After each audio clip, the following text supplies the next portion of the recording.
Bonjour YouTube, aujourd'hui avec le petit C++, nous allons consacrer une vidéo à l'argument dépendant lookup, ou ADL, ou encore Cunning lookup. Dans des précédentes vidéos, je l'ai déjà évoqué, mais cette fois ce sera le sujet principal. Alors ADL est un mécanisme spécifique au C++ qui permet au compilateur d'évaluer la meilleure signature de fonction à appeler pour un type donné, si le doute est permis. Dans notre exemple, nous affichons notre fameux Hello World par l'intermédiaire d'une string. Cout et string sont dans l'espace de nom std. L'opérateur double inférieur a probablement été défini dans ce même espace de nom. Et pourtant, nous n'avons pas besoin de préciser un quelconque std devant cet opérateur, et bien entendu, ceci est dû à l'ADL. Car à ce moment-là, on lui laisse le choix de trouver la meilleure signature pour un type donné. Alors, autre exemple, ici, nous déclarons une classe A dans un namespace Bob.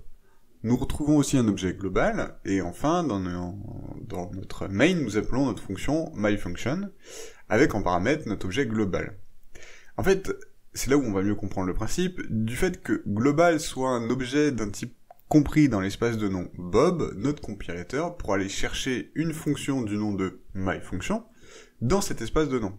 Alors bien entendu, il arrive que notre compilateur n'arrive pas à déterminer la meilleure forme, on parle alors d'ambiguïté, et dans ce cas, votre programme ne compliera pas, et il vous faudra préciser l'emplacement de la fonction appelée, comme nous pouvons le faire des fois en utilisant la std, en faisant std : puis une fonction de la std. Alors concrètement, qu'est-ce que l'ADL nous permet de faire ? On va garder la STL en tête, et on se rappelle qu'elle contient plein de fonctions, souvent génériques, pouvant réaliser des actions sur nos types que nous créons. Par exemple, une fonction que j'aime bien, c'est la méthode swap. Et swap peut swapper des éléments de différents types, et dont des types que nous créons. Alors ici, nous allons définir notre méthode swap custom dans l'espace de nom Bob. Dans mon main, je crée deux objets, obj1 et obj2, et je vais les swap. Si j'utilisais la directive std swap sur mes deux objets, alors je me priverais du swap custom que j'ai réalisé.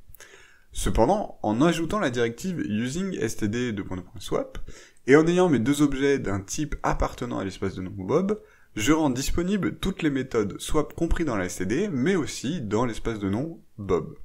Cela veut dire que je laisse le choix en fait au compilateur de la meilleure fonction à appeler.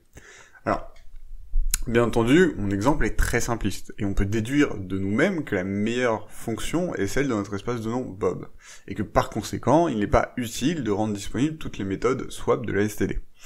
Mais, en regardant un peu plus largement, si j'avais plein d'objets de différents types, que ce soit du coup des objets de type A ou des strings classiques, et que je voulais swapper tous ces éléments, il serait intéressant d'exposer les méthodes swap en utilisant le using std swap, et du coup j'aurais ainsi la méthode swap en fait examinerait à chaque fois, suivant les types passés en paramètres, quelle est la meilleure méthode swap à appeler. Est-ce que c'est celle de la std ou est-ce que c'est celle de la méthode Bob? Alors attention, bien entendu, ce mécanisme aussi peut être aussi dangereux.